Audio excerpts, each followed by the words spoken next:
నమస్తే vision news కు స్వాగతం. ఈనాటి వార్తలు. విజయవాడలోని సత్యనారాయణపురంలోని ఈటీటీసీలో దక్షిణ మధ్య railway general manager Arun Kumar Jain railway అధికారులతో కేంద్ర కేబినెట్లోని సహచర మంత్రి పెమ్మసాని ఆంధ్రప్రదేశ్ ఎంపీల బృందంతో ఏర్పాటు చేసిన రివ్యూ సమావేశంలో కేంద్ర మంత్రి భూపతిరాజు శ్రీనివాస్ వర్మ పాల్గొన్నారు. రాష్ట్రంలో కొనసాగుతున్న రైల్వే ప్రాజెక్టులు, కనెక్టివిటీ, మౌలిక సదుపాయాలను మెరుగుపరచడం, పర్యాటకాన్ని ప్రోత్సహించడంపై దృష్టి సారించడంపై చర్చించినట్లు తెలిపారు. ప్రజాప్రతినిధులంతా కలిసి ప్రజల ప్రయోజనం కోసం రైల్వే సేవలను మెరుగుపరచడం, ప్రాంతీయ అభివృద్ధిని పెంచడం లక్ష్యంగా పెట్టుకున్నట్లు తెలిపారు. రీసర్వే జరిగిన గ్రామాల్లో గ్రామ సభలు నిర్వహించాలని సంబంధిత శాఖల అధికారులను జిల్లా joint collector T Rahul Kumar Reddy ఆదేశించారు. శుక్రవారం కలెక్టరేట్ వీడియో కాన్ఫరెన్స్ హాల్ నుండి జిల్లా joint collector T Rahul Kumar Reddy resurvey, ధాన్యం కొనుగోళ్లు, రేషన్ షాపులపై రెవెన్యూ డివిజన్ అధికారులు, తహసీల్దార్లు, మండల సర్వేయర్లు, సిబ్బందితో వీడియో కాన్ఫరెన్స్ ద్వారా సమీక్షించారు. ఈ సందర్భంగా ఆయన మాట్లాడుతూ జిల్లాలో రీసర్వే జరిగిన 174 గ్రామాల్లో గ్రామ సభలు అక్టోబర్ 15 నుండి 30 వరకు నిర్వహించాలని సంబంధిత శాఖల అధికారులను ఆదేశించారు. భీమవరం జిల్లా కలెక్టరేట్ వశిష్ఠ సమావేశ మందిరంలో స్వర్ణాంధ్ర 2047 డాక్యుమెంట్ తయారీపై రాష్ట్ర జలవనరుల శాఖ మంత్రి డాక్టర్ నిమ్మల రామానాయుడు వివిధ శాఖల జిల్లా అధికారులతో సమీక్ష ప్రారంభించారు. పవర్ పాయింట్ ప్రెజెంటేషన్ ద్వారా జిల్లాలోని వివిధ అంశాలపై జిల్లా కలెక్టర్ చంద్రవాడ నాగరాణి వివిధ అంశాలపై వివరించారు. సమీక్షలో జిల్లా joint collector T Rahul Kumar Reddy, శాసనసభ్యులు కనుమూరి రఘురామకృష్ణంరాజు, బొలిశెట్టి శ్రీనివాస్, బొమ్మిడి నాయకర్, జిల్లా అధికారులు తదితరులు పాల్గొన్నారు.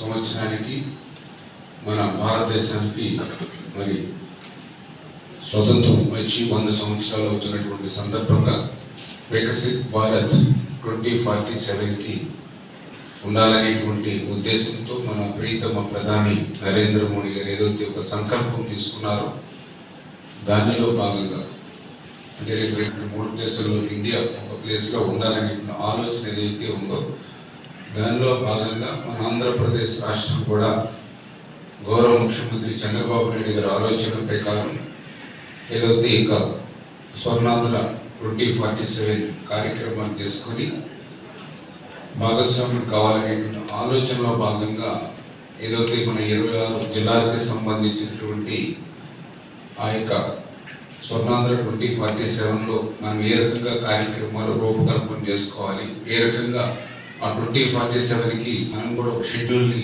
ఎట్లా మనం ప్రమోట్ చేసుకోవాలనేటువంటి ఆలోచన ప్రకారంగా ఈరోజు ఈ యొక్క మీటింగ్ని ఏర్పాటు చేసుకోవడం జరిగిందని చెప్పి సందర్భంగా తెలియజేసుకుంటూ అదేవిధంగా $18,000 పెర్ క్యాపిటల్ ఇన్కమ్ కూడా సిద్ధి పొందాలని చెప్పేసి లక్ష్యంగా నిర్దేశించుకోవడం జరిగింది.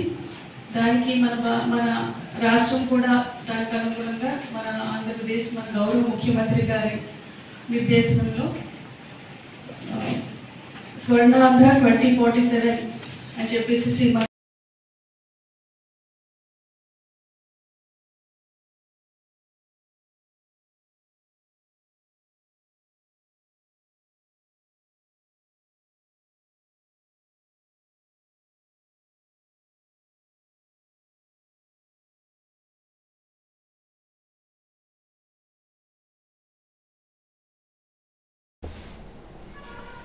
అత్తిలి ఎంపీడీఓగా పి శ్యామూల్ శుక్రవారం బాధ్యతలు స్వీకరించారు. తూర్పుగోదావరి జిల్లా నిడదవోలు నుంచి ఆయన బదిలీపై అత్తిలికి వచ్చారు. మండల పరిషత్ కార్యాలయంలో ఇన్ఛార్జ్ ఎంపీడీఓ ఎం శ్రీనివాసరావు నుంచి నూతన ఎంపీడీఓ పి శ్యామూల్ బాధ్యతలు స్వీకరించారు. పంచాయతీరాజ్ ఏఈగా చైతన్యబాబు, పరిపాలనాధికారిగా జి అన్నపూర్ణేశ్వరి, సీనియర్ అసిస్టెంట్గా పివిఎస్ఎస్ మూర్తి, జూనియర్ సహాయకులుగా జె సాయి మాధురి బాధ్యతలు స్వీకరించారు. నూతన ఎంపీడీఓ పి శ్యామూల్ కార్యాలయ సిబ్బందిని మండల పరిషత్ అధికారులు, సిబ్బంది మర్యాదపూర్వకంగా కలిశారు. ఈ కార్యాలయంలో కార్యాలయ సిబ్బంది, పంచాయతీ కార్యదర్శులు, సచివాలయ సిబ్బంది, ఎన్ఆర్ఈజీఎస్ సిబ్బంది తదితరులు పాల్గొన్నారు. అత్తిలి రామన్నపేటలో గల ఐశ్వర్య దుర్గాదేవి వారి ఆలయంలో దేవీ నవరాత్రి ఉత్సవాల సందర్భంగా దుర్గాదేవి అమ్మవారికి దాసరి శ్రీనివాస్, ఎల్లారమ్మ దంపతులు కుంకుమ పూజలు నిర్వహించారు. ఆలర్చకుడు చేబ్రూరు రామలింగేశ్వర శర్మ ఆధ్వర్యంలో పూజలు నిర్వహించారు. దాసరి నాగరాజు ఆధ్వర్యంలో పూజలు నిర్వహిస్తున్నారు.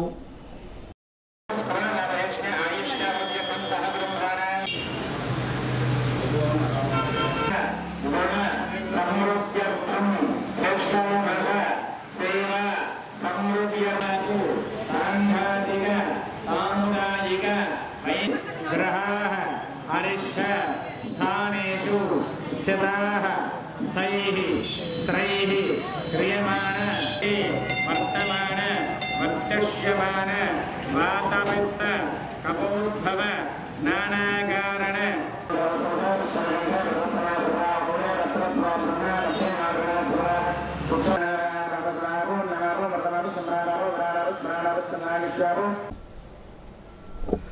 అత్తిలి శివారు రామన్నపేటలో వేంచేసి ఉన్న శ్రీ ఐశ్వర్య దుర్గ అమ్మవారి ఆలయం వద్ద శుక్రవారం అన్నదానం జరిపారు. పులిశెట్టి చంటి సౌజన్యంతో భక్తులకు అన్నప్రసాద వితరణ చేశారు. కార్యక్రమంలో కమిటీ సభ్యులు దాసరి నాగరాజు, భక్తులు పాల్గొన్నారు.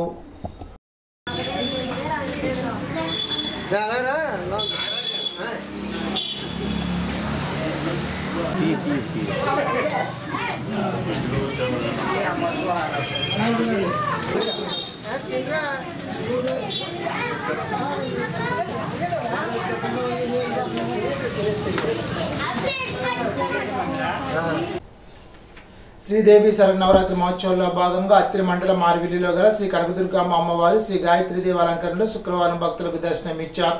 ఉదయం అమ్మవారికి విశేష పూజలు, సాయంత్రం కుంకుమార్చనలు చేశారు. అధిక సంఖ్యలో భక్తులు హాజరై అమ్మవారిని దర్శించుకున్నారు. ఆలయ కమిటీ చైర్మన్ అమిరెడ్డి, కమిటీ సభ్యులు పాల్గొన్నారు.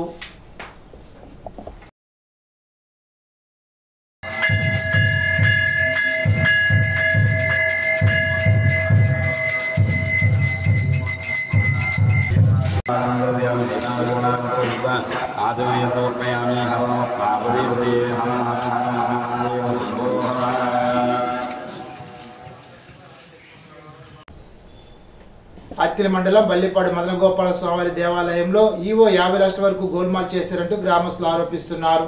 అత్తిలి మండలం బల్లిపాడులో ఎంతో ప్రసిద్ధిగాంచిన మదనగోపాల స్వామి వారికి సుమారు 135 ఎకరాల పొలం ఉంది. ఈ పొలాన్ని గ్రామస్తులు కౌలుకు చేస్తుంటారు.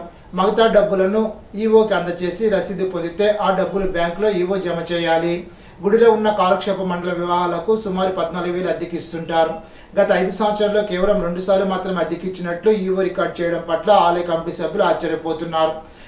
మగతా నిమిత్తం కట్టిన డబ్బులకు ఈవో హరిగోపినాథ్ రసీదు ఇవ్వకపోవడంతో అనుమానం వచ్చి గ్రామ పెద్దలతో కలిసి రైతులు ఈవోని నిలదీశారు.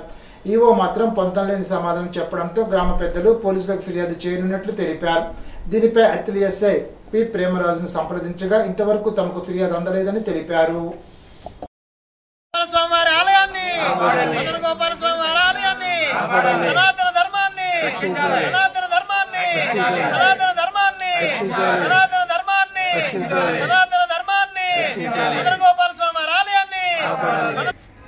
మన సనాతన ధర్మ పరిరక్షణలో భాగంగా ఈరోజు పశ్చిమ గోదావరి జిల్లా అత్తిలి మండలం బల్లిపాడు గ్రామంలో వేంచేసి ఉన్నటువంటి శ్రీ రుక్మిణి సత్యభామ సమేత మదనగోపాల స్వామివారి ఆలయంలో గత 5 సంవత్సరాలుగా భయంకరమైన అవినీతి జరిగింది.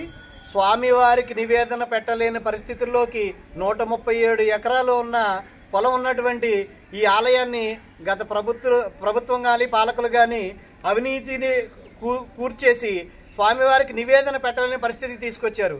ఈ విషయమై ఇప్పుడు ట్రాన్స్ఫర్ అయిపోతున్నటువంటి ఈవో డిస్కషన్ చేయగా ఆయన మాకు సంబంధం లేదు అని చేతులు దులిపేసుకుని వెళ్ళిపోయే పరిస్థితి వచ్చింది. ఈ విషయమై ఈవోని ఎల్లకుండా ఆపి ఈరోజు మేమంతా కూడా ధర్నాకి దిగి నిరాహార దీక్షలో కూర్చున్నాం. దయచేసి హిందూ బంధువులందరూ కూడా మాకందరికీ సపోర్ట్గా ఉండి మా యొక్క ఈ మదనగోపాల స్వామి వారి ఆలయాన్ని రక్షించవలసిందిగా కోరుచున్నాం. కళ్యాణ అన్న సమానంతో డబ్బులు వసూలు చేశారు. అప్పుడున్న కమిటీ మెంబర్స్ కోట వెంకటేశ్వర గారు, మాజీ చైర్మన్ ధనుమూరి తాతాజీ గారు, పండు స్వామి గారు వీళ్ళందరూ ఉన్నారు. ఆ రోజు నేను అడిగా రసీదులు రాయాలంటే వాళ్ళు అన్నారు కదా వీటికి రసీదులు ఏం రాయండి, డెవలప్మెంట్ వర్క్స్ అండి అన్నారు. అప్పుడు కూడా ఏమన్నా కావాలంటే కనుక మీరు ఎవరన్నా అడిగితే రసీదు ఇద్దామన్నారు. కాబట్టి నా దగ్గరికి వచ్చి ఎవరు రసీదు అడగలేదు, నేను ఏ రసీదులు ఇవ్వలేదు దాని నిమిత్తం. ఓకే, ఇక్కడ మీరు నేమ్ ప్లేట్లు వేశారు కదా, అదే నేమ్ ప్లేట్ అంటే రాళ్ళు వేశారు కదా బల్లిపాడు ప్రజల సందాలని చెప్పి, మరి రాళ్ళు ఎలా వచ్చినాయి? అసలు నేను వచ్చే లోపే అది కట్టేసారు. మీరు వచ్చేసరికి నా పేరు వేస్తానని నాకు సంబంధం లేదు, నేను వద్దన్నాను. తణుకు మాజేటి వారి కనకదుర్గాలయంలో దేవి నవరాత్రులు 67వ వార్షిక మహోత్సవాల సందర్భంగా కుమారి పూజను ఘనంగా నిర్వహించారు. ఈ సందర్భంగా అమ్మవారిని బాల త్రిపుర సుందరి దేవిగా అలంకరించారు. ఆలయ కమిటీ అధ్యక్షుడు మాజేటి వెంకట దుర్గా శ్యాంప్రసాద్, కార్యదర్శి మాజేటి వెంకట సూర్య నాగేశ్వర ప్రకాష్ ఆధ్వర్యంలో పూజలు జరిపారు. భక్తులు అమ్మవారికి కుంకుమ పూజలు జరిపారు. భజన మండలిచే భజన, లలిత పారాయణ కార్యక్రమాలు నిర్వహించారు.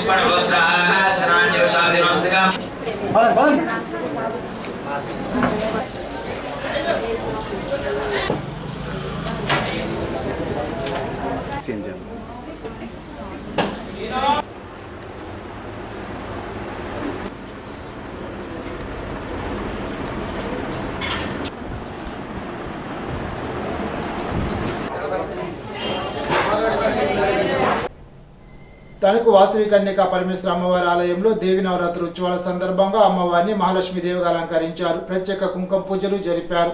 ఆలయ కమిటీ ఆధ్వర్యంలో భక్తులకు ఏర్పాట్లు చేశారు. శివపార్వతుల విగ్రహాలకు, లక్ష్మీనారాయణ స్వామి విగ్రహాలకు భక్తులు వెండి కమలాలు బహుకరించారు.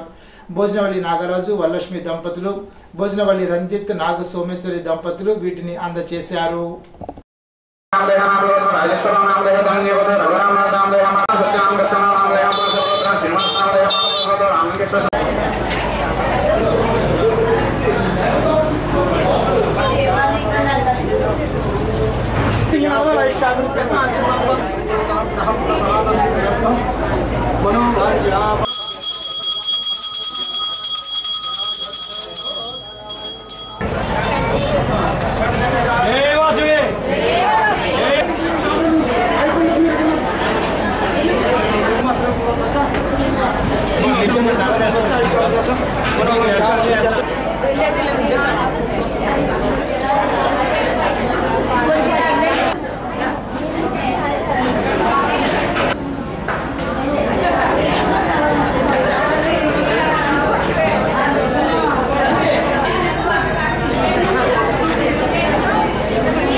తెలుగు సాహిత్య సాంస్కృతిక రంగాల్లో ఎందరో గొప్ప కవులు రచనలు సేకరించి ముద్రించి తెలుగు ప్రజలకు అందిస్తున్న విశాలాంధ్ర ప్రచురణాలయం కృషి శ్లాఘనీయమని శాసనమండలి సభ్యులు వంక రవీంద్రనాథ్ అన్నారు. శుక్రవారం తణుకు పాలిటెక్నిక్ కళాశాల వద్ద విశాలాంధ్ర పుస్తక ప్రదర్శనను రవీంద్రనాథ్ ప్రారంభించారు.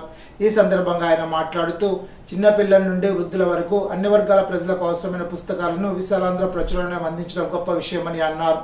దారిదీపం సంపాదకులు డివివిఎస్ వర్మ మాట్లాడుతూ కందుకూరు, గురిజాడ, శ్రీశ్రీ లాంటి ఎందరో గొప్ప కవులు రాసిన రచనలు సేకరించి ముద్రించి వాటిని వెలుగులోకి తెచ్చిన ఘనత విశాలాంధ్ర ప్రచురణాలయందేనని అన్నారు. తెలుగు సాహిత్య సాంస్కృతిక రంగాల్లో విశాలాంధ్ర ప్రచురణాలయం కృషి ఎనలేనిదని అన్నారు. సిపిఐ జిల్లా కార్యదర్శి కోనాలయ భీమారావు మాట్లాడుతూ మారుతున్న సామాజిక కాలమాన పరిస్థితులు, శాస్త్ర సాంకేతిక రంగాల్లో వస్తున్న మార్పులకు అనుగుణంగా ప్రజలకు అవసరమైన పుస్తకాలను ప్రజల్లో అభ్యుదయ భావాలు పెంపొందించే రచనలు తెలుగు పాఠక లోకానికి విశాలాంధ్ర ప్రచురణను అందిస్తూ ఎనలేని కృషి చేస్తోందని అన్నారు. Doctor B Ramesh Chandrababu, CPI పట్టణకాది బొద్దాని నాగరాజు, సిక్లే పుష్పకుమారి, విశాలాంధ్ర ప్రచురణ ప్రతినిధి సూరిశెట్టి రామకృష్ణ, అట్టు వెంకట్రావు, దాకే ముసలయ్య, సిపిఐ నాయకులు గారు ప్రసాద్, నామన వెంకటేశ్వరరావు, బండి సత్యనారాయణ, డివిఎస్ హనుమంతరావు తదితరులు పాల్గొన్నారు. దేవి నవరాత్రి ఉత్సవాల సందర్భంగా మండపాక ఎల్లారమ్మ అమ్మవారి ఆలయంలో ప్రత్యేక కుంకుమ పూజలు జరిపారు. పెద్ద సంఖ్యలో భక్తులు ఈ కార్యక్రమంలో పాల్గొన్నారు. కార్యక్రమంలో పాల్గొన్న భక్తులకు ఎల్లారమ్మ చారిటబుల్ ట్రస్ట్ ఆధ్వర్యంలో అన్నదానం జరిపారు.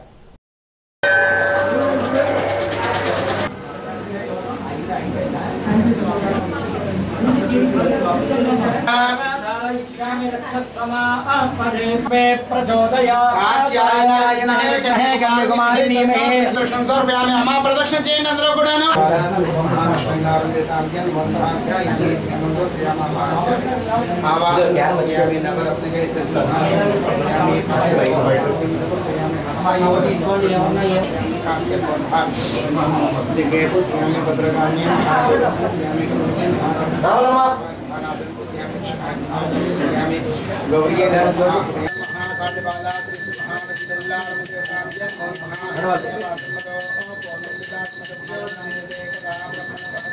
తీసుకోండి అందరూ కూడాను.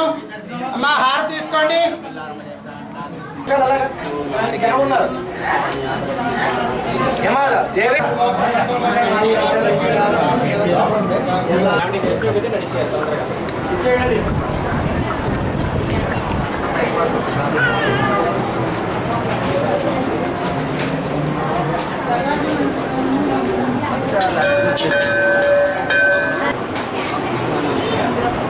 కూర్చోండి, టైం పడుతుంది. ఒక నిమిషం మధ్య